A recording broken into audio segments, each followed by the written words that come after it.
Halo semuanya, di sesi bedah materi kali ini, kita bakal bongkar habis-habisan soal kecerdasan buatan atau yang akrab banget kita sebut AI. Tujuan kita hari ini simple. Kita pengen benar-benar paham apa sih AI itu sebenarnya, mematahkan mitos-mitos yang beredar, dan ngintip langsung gimana teknologi luar biasa ini bekerja di balik layar. Nah, buat mulai, pernah kepikiran gak sih sama satu hal yang sering banget kita alamin sehari-hari? Gimana caranya platform-platform itu seolah-olah bisa baca pikiran kita? Kok bisa Netflix tahu persis tontonan apa yang lagi pengen banget kalian lihat? Atau tiba-tiba Amazon ngasih rekomendasi produk yang emang lagi kalian cari? Jawabannya jelas bukan sihir ya.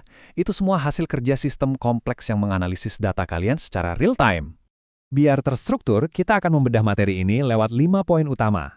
Kita mulai dari evolusi AI, lalu hubungan mesin, AI dan kita, dilanjut dengan mengkategorikan kecerdasan buatan, bagaimana mesin sebenarnya belajar, dan terakhir kita lihat AI di dunia nyata.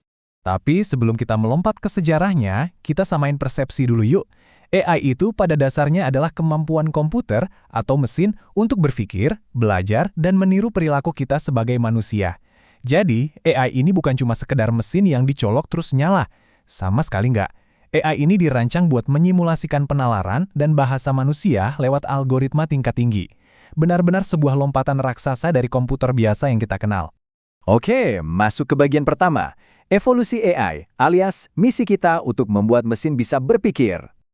Yang bikin merinding dari sejarah AI ini adalah seberapa cepat lompatannya terjadi. Bayangin aja, ide ini udah ada dari tahun 1950, waktu Alan Turing bikin makalah tentang imitation game.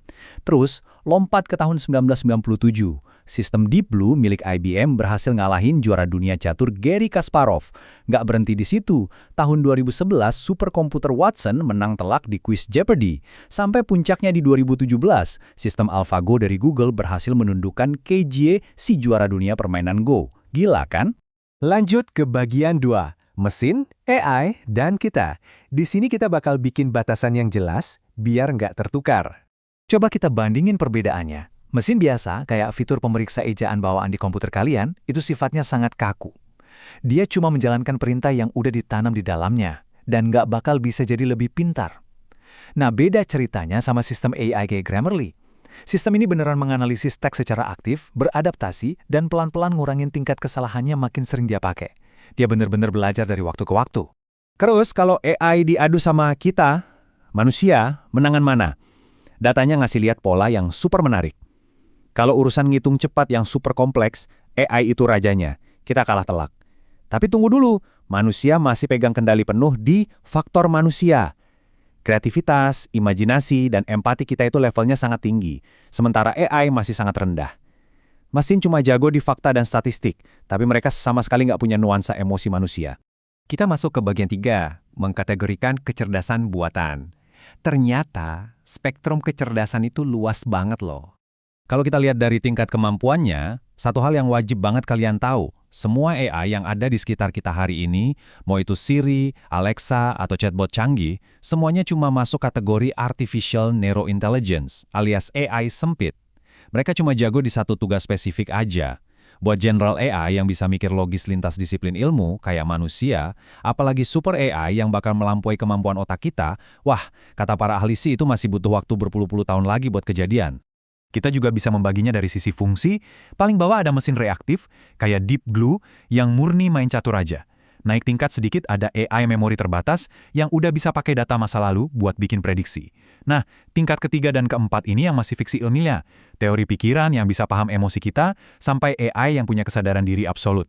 Dua yang terakhir ini sampai sekarang masih nol besar alias belum tercipta. Masuk ke bagian 4, bagaimana mesin sebenarnya belajar. Apa sih mesin penggerak di balik AI ini?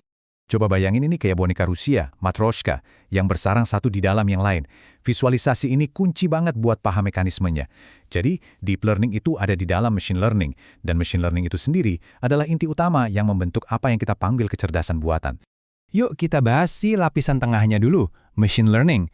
Ibaratnya ini tuh otak analitisnya AI.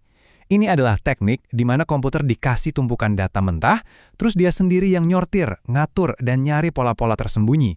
Hasilnya, dia bisa bikin prediksi yang akurat nyaris tanpa campur tangan manusia sama sekali. Di dalam machine learning ini ada 3 gaya ngajar nih. Pertama, supervised learning, di mana manusia ngasih data yang udah dikasih label, misalnya buat nebak harga rumah. Kedua, unsupervised learning. Di sini mesin dikasih lautan data acak tanpa label dan disuruh cari sendiri koneksinya, kayak ngebaca pola belanja pelanggan. Dan yang ketiga, ini favorit saya, reinforcement learning. Mesin belajar dari coba-coba pakai sistem hadiah dan hukuman, persis kayak anak kecil belajar jalan. Contoh kerennya, perusahaan robotika Fanuc pakai cara ini biar robot mereka bisa belajar sendiri gimana cara masukin barang ke kotak. Terus gimana dengan deep learning, si lapisan yang paling dalam? Nah, beda sama machine learning biasa yang bisa jalan di komputer standar dengan sedikit data, deep learning ini butuh makan data yang supermasif dan hardware kelas berat kayak GPU. Waktu pelatihannya pun bisa makan waktu berminggu-minggu, beda sama ML yang mungkin cuma butuh beberapa detik. Tapi pengorbanan itu sepadan, karena hasil akhirnya adalah proses pemrosesan yang jauh lebih cepat untuk teknologi masa depan.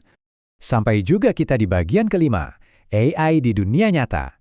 Gimana wujud aplikasi teknologi ini hari ini dan di masa depan? Penerapannya di dunia nyata saat ini benar-benar bikin geleng-geleng kepala. Bayangin aja, di dunia medis lagi dikembangin yang namanya nanobot, robot super mikroskopis yang nantinya bisa disuntikin ke tubuh kita buat ngelawan sel kanker langsung dari dalam. Terus ada juga drone atau UAV otonom yang bisa terbang sendiri tanpa pilot. Dan pastinya, di dunia industri, ada robot canggih kayak Asimo dan Atlas dari Boston Dynamics yang siap gantiin manusia buat ngerjain tugas-tugas berat atau yang berulang-ulang. Sebagai penutup bedah materi kita kali ini, ada satu pertanyaan provokatif yang pengen saya titipin buat kalian pikirin. Di saat mesin makin gila-gilaan cerdasnya lewat deep learning, dan pelan-pelan kita mulai mendekat ke arah AI yang punya kesadaran sendiri, apa kabarnya faktor manusia? Gimana caranya kita mempertahankan letupan kreativitas, rasa empati, dan intuisi yang bikin kita benar-benar jadi manusia? Coba deh kalian renungkan. Teruslah penasaran, tetaplah kritis, dan sampai jumpa di pembahasan seru kita yang selanjutnya.